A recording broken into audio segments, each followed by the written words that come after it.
భద్రాద్రి కొత్తగూడెం జిల్లా చెర్ల మండలంలో ఎస్సీ వర్గీకరణను వ్యతిరేకిస్తూ మాల మహానాడు ఆధ్వర్యంలో భారత్ బంద్ ప్రశాంతంగా కొనసాగుతుంది. ఈ బంద్కు మండల ప్రజలు, వ్యాపారస్తులు, విద్యాసంస్థలు తమ మద్దతును తెలియజేశారు.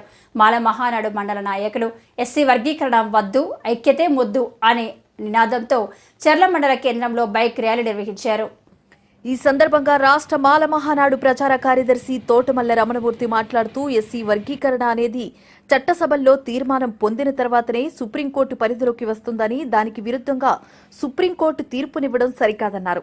కేంద్ర రాష్ట్ర ప్రభుత్వాలు చొరవ చూపి సుప్రీంకోర్టు తీర్పును వెనుకకు తీసుకునేలా ఒత్తిడి తేవాలని, లేని ఎడల మాల మహానాడు ఆధ్వర్యంలో ఉద్యమాలు తప్పవని హెచ్చరించారు. ఈ కార్యక్రమంలో మాల మహానాడు జిల్లా నాయకులు ఏడెల్లి గణపతి, మండల నాయకులు రమణారావు, రవి, ప్రభాకర్, గోపాలరావు, ప్రభుదాస్, వెంకట్, రాజారావు తదితరులు పాల్గొన్నారు.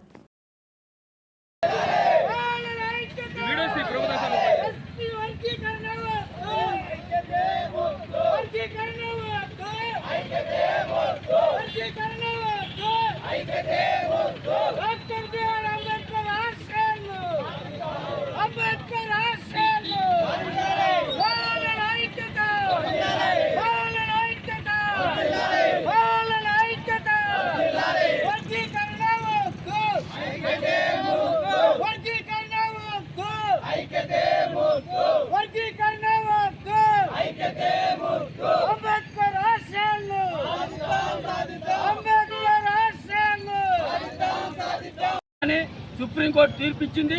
దీన్ని మేము వ్యతిరేకిస్తున్నాం. ఎందుకంటే ఆర్టికల్ 341 ప్రకారం చట్టసభలు ఆమోదించిన తర్వాతనే వర్గీకరణ జరపాలి తప్ప సుప్రీంకోర్టు ఇచ్చిన తీర్పుల్ని ఎన్ని దేశంలో అమలు చేశారో బహిరంగ పరచాల్సిన అవసరం ఉంది.